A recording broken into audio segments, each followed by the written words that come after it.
There's a saying the Chinese have passed down for thousands of years: 3 feet above your head, the gods are watching. It was never meant simply to frighten children. It was a reminder that even when no one is looking, everything we do may still be recorded somewhere beyond our sight. But what happens when a young woman builds her entire career around proving that belief is nothing more than a myth? That's exactly what the woman at the center of today's story did. In front of the camera, she took a hammer and smashed a statue of Guanyin to pieces. She drove coffin nails through a paper bearing her own date of birth and fastened it to the trunk of an ancient tree. She even read aloud curse after curse directed at herself, while more than 1 million people listened. And every time she finished, she'd look back into the camera with a smile and say, "Just wait and see if anything happens to me." Then, on July 9th of this year, she made a phone call. Just 6 days later, at only 24 years old, she was lying motionless in the intensive care unit of a major hospital in Guangzhou, deep in a coma and completely dependent on a ventilator to keep her alive. Welcome back to Crime Confidential. Today's story has no killer, no murder, no courtroom, and yet it split an enormous online community straight down the middle and kept both sides arguing fiercely for weeks, all over a question humanity has been wrestling with for thousands of years. But before we step into the life of this young woman, we need to understand something about the culture that gave rise to this story. Without that context, it's difficult to grasp how one person could create such an enormous shockwave. Chinese culture has one of the most extensive systems of taboos and superstitions in the world. People consult auspicious dates before breaking ground on a new building. They choose favorable hours before setting out on a journey. The number 4 is often avoided because its pronunciation sounds similar to the word for death. Even in casual conversation, people may hesitate to joke openly about life and death. At its core, this vast system serves one deeply human purpose: to seek good fortune and avoid disaster. Within that system is an idea we'll return to near the end of this video: the traditional taboo against speaking ominous words or saying things believed to tempt fate. Older generations warn their children and grandchildren that some things should never be spoken aloud, because once certain words leave your mouth, they may somehow find a way to come true. That's why people may avoid words associated with separation at weddings, and why even mildly unlucky expressions are often avoided during the Lunar New Year. The younger generation, however, grew up with smartphones in their hands, and many of them view this entire cultural inheritance very differently. To them, these beliefs are simply remnants of an era when people lacked the scientific knowledge to explain the world around them. Continuing to live by those rules, they argue, is little more than allowing ancient fears to place invisible restraints on modern life. There's nothing inherently wrong with that attitude. In fact, it can be admirable when it's directed at fraudsters who exploit superstition for money. The problem begins when that attitude meets the machinery of social media algorithms. At that point, it can quickly become a product. Over roughly the past 3 years, a distinct content niche has emerged on China's Douyin platform, centered on what creators describe as debunking superstition. The formula is brutally simple. A creator chooses a traditional taboo, deliberately violates it in front of the camera, and then returns later to prove that nothing happened. By all accounts, this niche became wildly popular because it appeals to 2 completely opposite audiences at the same time. Believers watch because they're curious to see whether the taboo will finally come true. Skeptics watch because they want confirmation that they were right all along. Both groups click. Both groups stay until the end. And as far as the algorithm is concerned, that's all that matters. The young woman at the center of today's story became one of the most recognizable faces in that world. Her name, Jiang Xiao. She ran a Douyin account with 1.28 million followers. She was widely known for 2 types of content: paranormal exploration and the deliberate debunking of superstition. She was born in 2002 in Xin Village, Lanshan County, Yongzhou City, Hunan Province. It was the kind of village you could find tens of thousands of times across China, a place shaped by backbreaking farm work and hardship, where many children grow up with one thought firmly planted in their minds: somehow, someday, they have to leave. Yongzhou lies in southern Hunan, close to the border with Guangdong province, and for decades it's been one of the regions that has supplied large numbers of migrant workers to the industrial cities of southern China. For a young woman without a prestigious university degree, without a wealthy family, and without connections or anyone to help her get ahead, the familiar path was simple. Head south to Guangdong, work in a factory, save money for a few years, then return home and get married. But at 19, Jiang Xiao chose a different road. She boarded a bus to Guangzhou alone, not to take a factory job, but to try her luck as a content creator, a profession that many young Chinese people had begun to see as one of the few remaining elevators to a different life. Her earliest videos were harmless, and virtually no one was watching.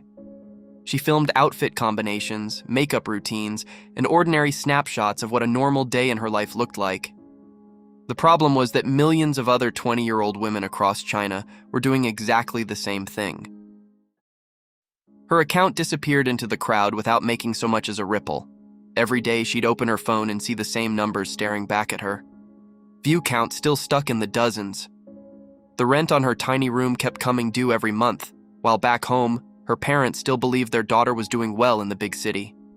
And in a situation like that, the thing that wears a person down the most isn't always the money.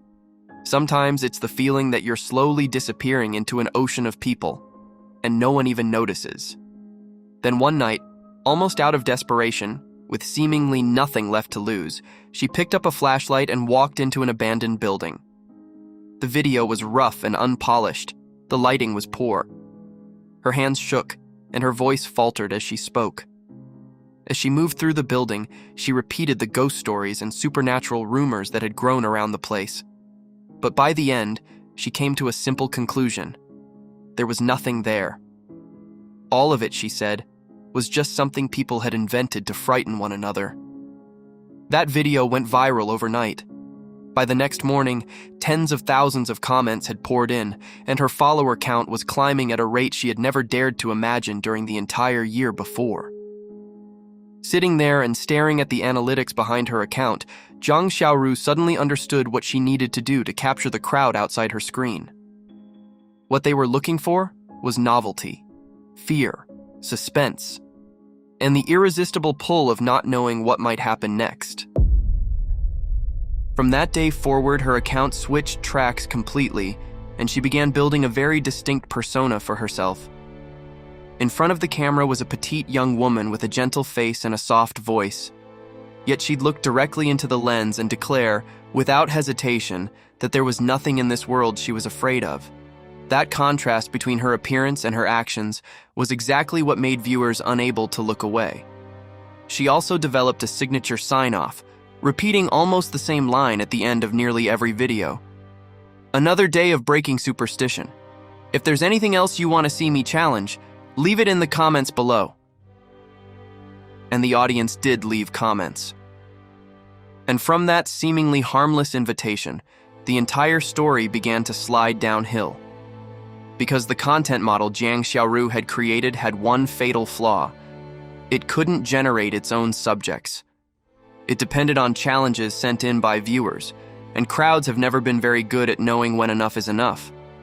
If the audience dared her to do something once, and she did it and walked away unharmed, then the next challenge had to be more extreme.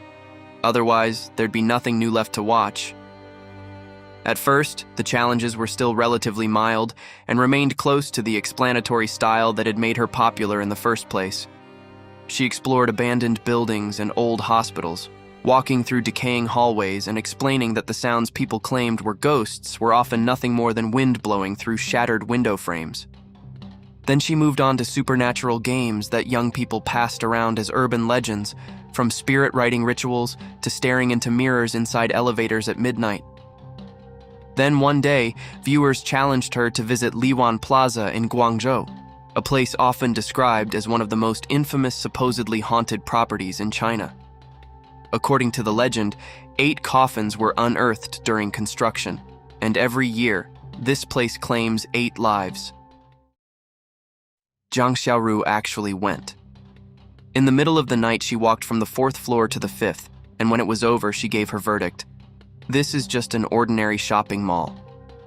But as time went on, each new step moved farther away from explanation and crossed more deeply into something else entirely. Provocation. She put on a traditional burial garment, clothing that in many East Asian traditions is reserved for the dead, and walked into a cemetery at midnight with a camera rolling. Before dawn, she carried incense to a crossroads, a place long believed in folklore to stand between the worlds of the living and the dead, and performed a ritual meant to summon spirits. To an outsider, they may have looked like nothing more than creepy videos. But to families that still held tightly to old traditions, they were one taboo after another. Then one viewer sent her a package. Inside was a small clay statue of Guanyin Bodhisattva, along with a note claiming that the statue had already been consecrated through a traditional eye-opening ritual. The viewer challenged her to smash it on camera. She did. She didn't hesitate for a single second. She raised a hammer in front of the lens and laughed as she said, "This is nothing more than a lump of clay." She argued that the real frauds were the people selling supposedly consecrated statues for thousands of yuan, and that she was going to break this one so everyone could see with their own eyes that nothing would happen. The hammer came down. The statue shattered across the floor.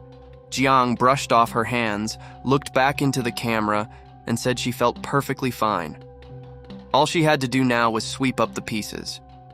That video sent her follower count soaring, but it also dropped her into the middle of an unprecedented wave of outrage. Because there was an enormous gap here, one she may never have fully understood. In her eyes, she'd smashed nothing more than a lump of clay. But to millions of people watching, she hadn't smashed clay at all. She had smashed the very figure their own grandmothers knelt before every morning. Not believing is anyone's right. No one can force another person to kneel before anything. But there's a profound difference between saying, "I don't believe in this," and saying, "I have to destroy what you worship in order to prove that you are wrong." Still, Jiang kept going. And the next step was the one that would later send a chill through people when they looked back on it, because this time she was no longer targeting something that belonged to someone else. This time, she made herself the experiment. In traditional Chinese culture, a person's Beizi, or 8 characters, is derived from the exact year, month, day, and hour of their birth. It's often regarded almost like a code to that person's fate, something many people would guard as carefully as a bank password. Jiang Xiao did the exact opposite. She wrote down her own birth information on a piece of paper, read her birth date aloud for all of her followers to hear, then carried the paper to an ancient tree growing in an isolated wilderness, and nailed it directly into the trunk using coffin nails. Then she lit a stick of incense and waited. According to the legend sent in by her audience, once the incense burned all the way down, anyone who dared perform the ritual would pay for it with their life. Half an hour passed. The incense turned to ash. Jiang looked back at the camera and said she felt completely fine. Better than she had the day before, in fact. Then, in September of last year, she did something that would later be dissected online tens of thousands of times. That time, she prepared a cloth doll according to the steps of a traditional curse ritual. She plucked one of her own hairs and tied it to the doll. She pricked her finger and placed a drop of her own blood on it. Then she drew a face on the doll and spoke her own name aloud. She cursed herself with sickness. She wished for a life so miserable that death would seem preferable. She wished for pain that no medicine could cure. Then she went even further, saying, almost word for word, that she hoped her career would collapse, that her luck would turn against her, and that, ideally, she would get into a car accident the very next day. When she was finished, she looked up at the camera and asked her viewers, "Is that vicious enough for you? Now just wait and see if anything happens to me." Then came July 9th of this year. Jiang Xiao uploaded another video based on a challenge submitted by her audience. This time, the idea was to call a series of phone numbers rumored to have supernatural connections. She turned off every light in the room, lit only 2 candles, and began dialing the numbers one by one. The first number was unreachable. The second played a strange recording in a foreign language, its tone heavy and unsettling. The third number didn't exist. Call after call went nowhere until Jiang laughed and told the viewers that she'd already tried 5 or 6 numbers and still nothing had happened. "Boring," she said. Then she reached the final number. This one came with a short description from the viewer who had sent it in. Supposedly, the number had once belonged to a woman who died in a traffic accident. According to the story, anyone who called the number afterward would hear screaming coming from the other end of the line.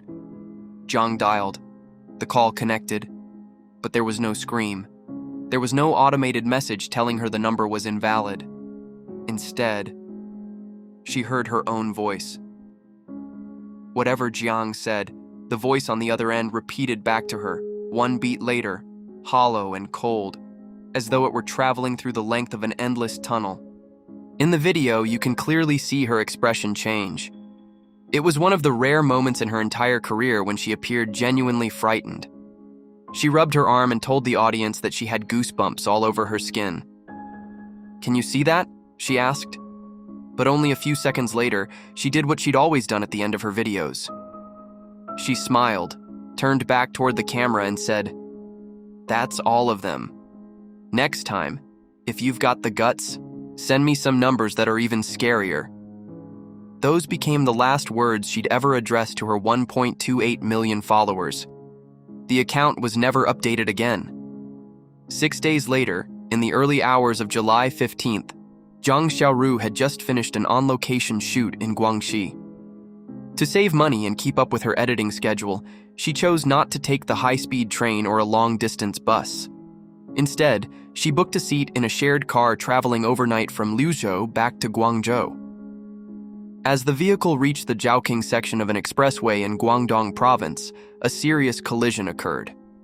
The impact was so violent that the 24-year-old lost consciousness at the scene and could no longer breathe on her own. She was transported back to Guangzhou and taken directly into intensive care, and once those ICU doors closed behind her, they'd remain closed for the next 26 days. The medical report later released by her family recorded the full extent of her condition: an extremely severe traumatic brain injury, hemorrhagic shock, trauma-induced coagulation disorder, multiple organ injuries, deep coma, and complete dependence on a ventilator. But the true tragedy of those 26 days wasn't written on the diagnosis sheet. It was money. A single day in an intensive care unit in China can reportedly cost anywhere from 8,000 to 20,000 yuan. Multiply that by 26 days, and you arrive at a sum that a farming family in Lanshan County could never realistically afford, even if they sold their home and every piece of land they owned. According to the family, the party responsible for the crash delayed and refused to advance the medical expenses, although that remains only one side's account, and traffic police have still not released an official conclusion assigning responsibility for the accident. But whoever was ultimately at fault, the family's desperation was real. Jiang's mother eventually posted a public plea for help, saying that her daughter had suffered multiple injuries throughout her body and that the family had exhausted every possible way to raise money. On July 21st, the charity association in Xin Village accepted their request for assistance and approved 2,000 yuan, money collected by local villagers for one another. Jiang Xiao had 1.28 million followers. Millions of people recognized her face and knew her name. Yet when she lay motionless in intensive care, the people who stepped forward to help her family weren't those 1.28 million followers, but a few dozen households in a poor village in Hunan. On August 10th, staff from the intensive care unit confirmed to the media that the patient was no longer at the hospital. And that same day, officials in her home village confirmed that she had died. And just when it seemed the story had ended with a funeral, the real storm began. As soon as news of her death spread, internet users immediately went back through her entire archive of old videos, slowing down clips frame by frame, replaying them, dissecting every detail. The timeline they eventually constructed left many people deeply unsettled. In September of the previous year, she had cursed a doll representing herself and wished that she would get into a car accident the next day. In July of this year, she called a number said to have belonged to a woman who died in a traffic accident and heard her own voice echo back through the line. And exactly 6 days after that call, Jiang herself was involved in a serious car crash. The Chinese internet split almost instantly into two camps, and the battle between them became even more intense than the news of her death itself. The first group believed in karma, and their argument was simple, yet difficult to dismiss emotionally. A person has every right not to believe. That's their choice. But if you truly don't believe, why take a hammer to something another person worships? Why not simply walk past it? Why nail your own birth information to a tree? Why repeatedly speak curses against yourself in front of a camera? This was the group that brought that old taboo against speaking ominous words back into the conversation. To them, what Jiang Xiao had done wasn't courage. It was repeatedly calling disaster by name, loudly, deliberately, and on camera. One widely repeated comment said that the Buddha harms no one. People simply reap what they sow. The second camp was furious at those comments and accused the first group of eating blood-soaked buns, a Chinese expression for exploiting someone else's tragedy. Their argument was that Jiang was a young woman who regularly filmed at night, slept during the day, stayed awake through the early morning hours, and frequently traveled long distances in inexpensive shared rides before dawn. Those factors alone, they argued, already placed her at a much higher risk of an accident than the average person. It's also important to say that in the middle of this storm, countless accounts began exploiting her death for clicks. Some rearranged the order of her old videos to create the illusion that her curses had come true almost immediately, for example, by presenting the doll cursing video from the previous year as though it had been her final upload. As for the strange echo during the phone call, technical commentators identified it as line echo, something that can happen when an audio signal is fed back through a faulty or unstable connection. While the two sides fought endlessly online, there was one group that suffered more than anyone and received almost no attention at all: her family. They had just lost their daughter. They had spent 26 days desperately trying to pay for her medical treatment. And now, they were being forced to watch thousands of strangers debate whether she had died because of karma or because of an accident, whether she deserved sympathy or somehow deserved what happened to her. In the early hours of August 11th, one final post appeared on Jiang Xiao's account. This time, it was written by her family. After thanking those who had shown concern for her, they asked the public to stop making extreme speculations and to stop spreading private information about someone who had died. Their only request was a very small one: let her leave this world in peace. The post was read more than 1 million times, yet it received only a little over 400 comments. More than 1 million people opened it, read it, and quietly left. Maybe that was the moment they finally remembered that behind that massive follower count was a farming family that had just lost a daughter who had left home to make a living far away. So in the end, how are we supposed to understand this entire story? I'm not going to declare whether this was karma or not, because I'm not in a position to make that judgment, and in truth, neither is anyone else. But there's one distinction we need to make very clearly, because the failure to distinguish between these two things was part of what pushed Jiang Xiao farther and farther down the path she ultimately took. Exploitative superstition is something very different from personal faith.